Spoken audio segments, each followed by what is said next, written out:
course, we've been talking about how dry it is, where they're going to start fining people now that are overwatering. So, it doesn't look like there's any relief anytime soon. Yeah. No, there's not any kind of significant relief, and we need a lot of rain to get out of our deficit. Our rainy season, quite honestly, couldn't come fast enough at this point. So, and we hope it's a good one for us for the sake of our drought and for the sake of everyone's yards, of course. I'll tell you what.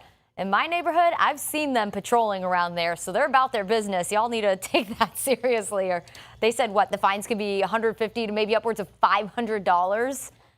Let's not do that, all right? Let's follow the rules. Here's a look at the current drought. This is the latest drought monitor that got updated yesterday compared to last week. And there was a little bit of improvement, not necessarily for our area, although I will say parts of Highlands and Hardee County and DeSoto County, your drought did go down to severe from extreme because you did actually get a good bit of rain early last week.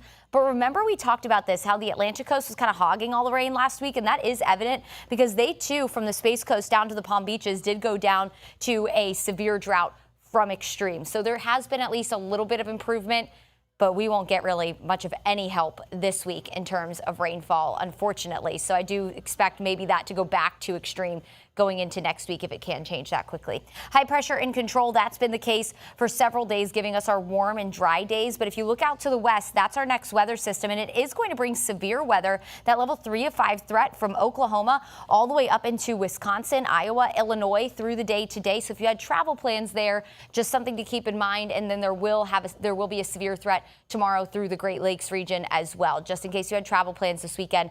The weather looking great here, so really no reason to leave, but if you have to, just know that the weather not looking so nice in other parts of the country this weekend. Temperatures in the 50s to 60s out there. Comfortable morning. 61 in Newport Richey, 67 in Tampa, 72 in St. Pete, 67 in Sarasota, 64 in Lakeland, 58 in Bartow, 62 in Sebring. One of the many events going on today and through the weekend, of course, Sun and Fun over at Lakeland Linder Airport. 9 o'clock, some of the events kick off. Now, the air show for today, some of the little practice rounds that they do, that doesn't start until 1 o'clock. But a great day to get out there. Low 80s around 1 at 3 o'clock. We're in the mid to upper 80s. Really pleasant day to get out and enjoy. High temperatures area-wide. I do think this is a little aggressive. I think this is a little warmer than where we are going to be. Low to mid 80s along the coast, but closer to 90 inland today. Through the weekend, a few very minor changes. It's going to be a little more humid on Saturday with highs near 90, and then an increase in cloud cover expected Sunday. That'll keep temperatures in the mid 80s, and that's all a precursor to our cold front on Monday. Big game this weekend if you're headed there Sunday night. The Canadians versus the Bolts, 5:45 puck drop. Around 5 o'clock, we're in the low 80s with temperatures dropping into the upper 70s by 8 p.m. So if you're going to go cheer on the Bolts, their first playoff run there, first game in the playoffs rather, good night for that. Monday, our cold front comes through, and some promising news. We might actually get a few showers, maybe a rumble of thunder south of I-4. Monday afternoon, that's where our best chance for rain will be. Otherwise, it will get breezy and a little cooler going into the start of next week. Through the weekend, we'll have your typical sea breeze, but look at this. Going into Monday, this is Monday afternoon, gusts potentially upwards of 30 miles per hour expected, so expect that wind to pick up.